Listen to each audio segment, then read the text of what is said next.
Les vraies vacances, faire un tour à l'océan, lire sous un arbre, aller au marché. Les vraies vacances, à la plage. Les vraies vacances. Faire du surf, être avec les copains. Au Cap Ferré. Au Cap Ferré, les vraies vacances. Les vraies vacances. Les vraies vacances. Les vraies vacances à l'Èche Cap Ferré, un podcast de l'Office de tourisme. Épisode 28, les soirées du phare. On s'appelle Bashers, on vient de Bordeaux, on fait du rocksteady, de la soul, du reggae. Bon concert à tous. C'est hyper sympa, ouais. Vraiment le cadre est top, entouré de forêt, au pied du phare. On est en vacances, on vient de la région parisienne et là du coup on est venu profiter du petit concert en bas du phare. Il y a un petit concert reggae sympathique gratuit et puis on va se détendre. C'est super, je trouve. Moi, c'est la première fois que je viens jouer. En dessous du phare, on se sent tout petit, mais il est magnifique. On a eu une petite visite personnalisée juste avant le concert. On a pu admirer le splendide coucher de soleil avec vue sur la dune du Pilat et on voyait bien la scène en contrebas, donc c'était absolument magnifique. Et après, on est descendu, on a joué. La descente, elle est bizarrement plus facile que la montée. Déjà de base on aime bien le reggae, puis là ces petits remixes de reggae, soul et rock. Ça nous a permis de découvrir mieux le Cap Ferret, le phare et puis un super groupe. Ah, c'est génial. Là on sait que les gens ont à la fois le concert et quelque chose d'inoubliable derrière eux. Ça fait bien son effet. Il y a du monde mais il y a beaucoup d'écoute, donc c'est très agréable comme concert, quoi. Il peut rien se passer, il y a le phare qui nous protège. Et puis en plus il a fait beau temps. Que demander de mieux? Rien.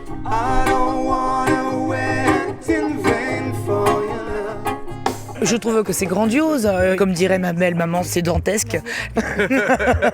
Mais voilà, non, c'est cette grandeur là au-dessus avec ces lumières, le sentiment d'être tout petit. Il y a eu un petit jeu de lumière entre la scène et puis le phare qui s'allume maintenant. C'était une bonne petite ambiance et puis en plus le groupe nous a vraiment mis à l'aise. Donc ça nous a permis vraiment de pouvoir danser, écouter de la bonne musique. Ils ont de très belles voix, donc encore une fois, ils gagnent à être connus. Ok, vous êtes prêts à danser? 1, 2, 3. On a passé un bon moment. C'est super sympa, des bons reggae, tout ce que j'aime. C'est 2 fois en juillet et 2 fois en août. Samedi, dimanche à chaque fois.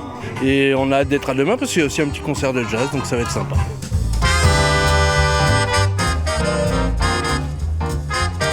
On était très heureux d'avoir un spectacle de jazz ce soir. Bonne ambiance, soirée excellente. Et ça tombait bien parce qu'il y avait le trompettiste qui est arrivé du Cotentin et qui regrettait déjà ses phares du nord de la France.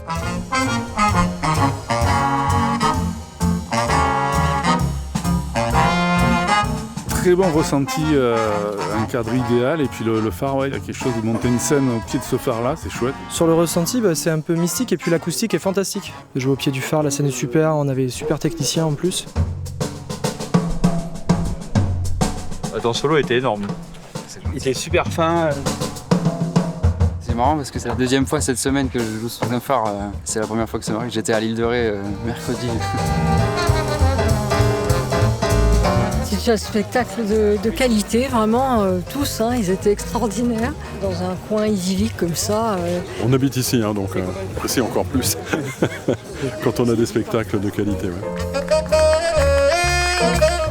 Vraiment inattendu, on a décidé de venir comme ça, vraiment agréablement surpris. Mais c'est intime, on sent que les gens passent, ils rentrent, ils restent, ils s'en vont. Il y en a d'autres qui les remplacent et ça fait une ambiance un peu particulière. Puis de toute façon le phare il en impose.